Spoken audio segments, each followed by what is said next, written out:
అదే RTV app వార్తల్ని క్షణాల్లో చదివే అవకాశం ఉంటుంది. ఒక న్యూస్ పేపర్, ఒక టెలివిజన్ ఛానల్ మీ చేతుల్లో ఎప్పుడూ ఉంటాయి. మన 1,73,000 ఓటర్లందరికీ మళ్ళీ ఒకసారి చేతులు జోడించి నమస్కరిస్తున్నాను. మీరు ఇచ్చిన ఆశీర్వాదాన్ని కాపాడుకునే ఆ సంఖ్యతో మీ దగ్గరికి వచ్చిన మీరు ఇచ్చిన ఈ జిమ్మేదారిని ముంగడ తీసుకుపోనికనే ప్రత్యేకంగా 120 రోజులలో చేసిన ఘనత జనాలకు తెలియదు. దాని గురించి చెప్పే బాధ్యత నాకున్నది.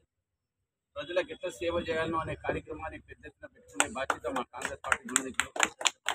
పోయినసారి కూడా కాంగ్రెస్ పార్టీ మంచి పని చేసిన చెప్పుకోలేక, అప్పుడు సోషల్ మీడియా సపోర్ట్ లేక కాంగ్రెస్ పార్టీ చేసిన మంచి పనుల గురించి చెప్పుకోనికి అవకాశం దొరకలేదు. 2004 నుంచి 2009 వరకు చిన్నూరులో నేను పనిచేసిన ఘనత జనాలకు అందరికీ తెలిసిన విషయం. అలాగనే మన బెల్లంపల్లిని ఇప్పుడు ముంగట కాపాడుకోనికి తీసుకుపోనికి ఉన్న ఆలోచనలు ఇప్పుడే మా పెద్దలు సూర్యబాబు గారు, రాజమౌళి గారు, శంకర్ గారు, మల్లయ్య గారు చెప్పిన తర్వాత సింగరేణి సోదరులకు నిన్న ఇప్పుడే పోయి ఆ పిల్లాన్ని చనిపోయిన బాధ చూస్తే చాలా బాధ అనిపించింది. వాళ్ళ కుటుంబానికి ప్రత్యేకంగా వాళ్ళకు ఒక సపోర్ట్ ఇచ్చుకుంటూ వాళ్ళకి ఏం కావాలో సపోర్ట్ చేస్తా గవర్నమెంట్ తరఫు నుంచి అని మాట ఇచ్చిన. అట్లనే మన సింగరేణి సోదరులకు ఒకసారి విశ్వాసం ఇప్పిస్తున్నాం. ఈ ఉన్న ఎలక్ట్రిసిటీ కనెక్షన్ ఇప్పటిదాకా వార్డులలో అయిన సమస్యను ఏ రూపంగా పట్టాలు రావాలనో, ఏ రూపంగా వీళ్ళకి క్లారిటీ రావాలనో నేను సింగరేణి మేనేజ్మెంట్తో వాళ్ళు దీనికంటే ముందున్న ప్రభుత్వంతో వాళ్ళు ఏం చేసుకున్నారో ఆ సమస్య ముంగట కంటిన్యూ కావద్దు. నేను ప్రత్యేకంగా సీఎండి గారితో, సీఎంతో కూడా మాట్లాడి మన బెల్లంపల్లిని ఎట్లా కాపాడాలన్నా, ఏ లెవెల్లో సొల్యూషన్ వస్తే బాగుంటుందా, ఏ లెవెల్ ఎలక్ట్రిసిటీ అథారిటీస్తో మాట్లాడాలన్నా, రెవెన్యూ అథారిటీస్తో మాట్లాడాలన్నా, మున్సిపల్ అథారిటీస్తో మాట్లాడాలన్నా ఒక ప్రొఫెషనల్గా ఒక మీటింగ్ పెట్టించి మనకున్న బెల్లంపల్లి అతి తొందరగా ప్రాక్టికల్ వర్కింగ్ ప్లాన్ అనేది ఒకటి ప్రిపేర్ చేస్తున్నా. ఈ కోడ్ వచ్చిన తర్వాత పని చేసుకుని ఒక కార్యక్రమాన్ని చాలా పెద్ద ఎత్తున ఇబ్బంది పడడం, 2 నెలల సంది ఏం పని చేసుకునే అవకాశం దొరకలే. అప్పటికి కూడా ఈ ఎలక్షన్ వచ్చినందుకు మళ్ళొకసారి బెల్లంపల్లి సోదరులకు ధన్యవాదాలు చెప్తున్నా. 1,25,000 ఓట్లు ఇచ్చి మా ఎంపీ క్యాండిడేట్కు, మా తమ్ముని కొడుకు ఓటు ఇప్పించిన తర్వాత ఉన్న డబ్బాలకి వెళ్ళి దాని రిజల్ట్ 4-5 తారీఖు వస్తుంది.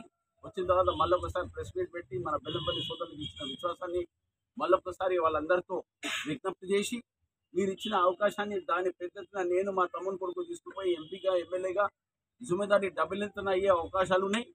నేను బెల్లంపల్లి సోదరులకు మళ్ళొకసారి విశ్వాసం ఎందుకు ఇప్పిస్తున్నా అంటే, పని చేసుకుందాం, ముంగడ పోదాం, మన బెల్లంపల్లిని డెవలప్ చేసుకుందాం, ఉన్న కష్టాలను దూరం చేసుకుందాం, సుఖాలను దగ్గర తెచ్చుకుందాం. ఇది దేవాలంటే అందరితో కోఆపరేషన్ కావాలి. ప్రత్యేకంగా నాకున్న 34 వార్డులలో ఉన్న కౌన్సిలర్లందరికీ నేను రిక్వెస్ట్ చేస్తున్నా, మీ వర్క్, మీ వర్షిపే జనాలకు ఒక సేవ అవుతుంది. జనాలకు నిస్వార్థంగా సేవ చేస్తే ఆటోమేటిక్గా మనకు రెస్పెక్ట్ వస్తుంది, ఓటు వస్తుంది. దాన్ని చేసుకోనికి అందరితో మళ్ళొకసారి నేను కోఆపరేషన్ రిక్వెస్ట్ చేస్తున్నా. వచ్చే 6 నెలల లోపల మన ఎలక్షన్స్ వచ్చే అవకాశాలు ఉన్నాయి. మున్సిపల్ అయినా కానీ, సర్పంచ్లు అయినా కానీ, జెడ్పీటీసీలు అయినా కానీ అవన్నీ ఎలక్షన్ వచ్చే కార్యక్రమాలు ఉన్నాయి. దానికి మనం వెయిట్ చేద్దాం. కానీ ఎలక్షన్ రిజల్ట్ వచ్చిన తర్వాత మళ్ళొకసారి నేను విశ్వాసం ఇప్పిస్తున్నా. మనం అందరం అజాయిల్గా ఉందాం, కష్టపడదాం, కష్టపడి ముంగడు తీసుకుపోదాం. మన సీనియర్ నాయకులతో మాట్లాడుతున్నాం. ఇక్కడ ఉన్న పట్టాల గురించి, భూముల గురించి, ఇల్లు ఇచ్చే అవకాశాలు ఇప్పుడు ఉన్న 5 గ్యారెంటీలు ఆల్రెడీ కంప్లీట్ చేసిన రేవంత్ రెడ్డి గారు. ఇంకొక గ్యారెంటీ ఉన్నది, అది కూడా August 15 లోపల రైతులకు ఇచ్చే బాధ్యత కూడా దాన్ని కూడా టేకప్ చేసి, ప్యాడీ సమస్య గురించి కూడా ఇప్పుడే పెద్దపల్లి కలెక్టర్తో మాట్లాడినా అక్కడ లిఫ్ట్ అయితే లేదంటే తొందరగా లిఫ్ట్ చేసి మనకున్న వేమనపల్లి నెన్నెలకు సంబంధించిన రైతు సోదరులకు మీ ఉన్న బ్యాక్లాగ్ ఎంత లిఫ్ట్ కావాలనో దాన్ని కూడా ఒక ఫెసిలిటీ ఇప్పుడే పెద్దపల్లి కలెక్టర్తో మాట్లాడి క్లియర్ చేసి, మన కలెక్టర్ మంచిర్యాల కలెక్టర్ కూడా చెప్పిన ఈ ప్యాడీకి సంబంధించిన రైతు సోదరులకు ఉన్న ఇబ్బందులన్నీ దూరం చేయండి. అతి తొందరగా వాళ్ళకి ఏం కంపెన్సేషన్ ఇవ్వాలి, వాళ్ళకున్న ఏ ఫెసిలిటీ ఇవ్వాలి, ఆ 41 కిలోల, 42 కిలోల, 44 కిలోల అది వాళ్ళ రైతు మిల్లర్ల సోదరులతో మాట్లాడి ఎట్లా దాన్ని పరిష్కారం చేస్తారో ప్రత్యేక కలెక్టర్ గారు కూడా ఆదేశాలు ఇచ్చిన. అట్లనే మన రైతు సోదరులకు ఇచ్చిన రేవంత్ రెడ్డి గారు ఇచ్చిన మాటను 15 లోపల నేను క్లియర్ చేసే బాధ్యత కింద నేను టేకప్ చేసింది.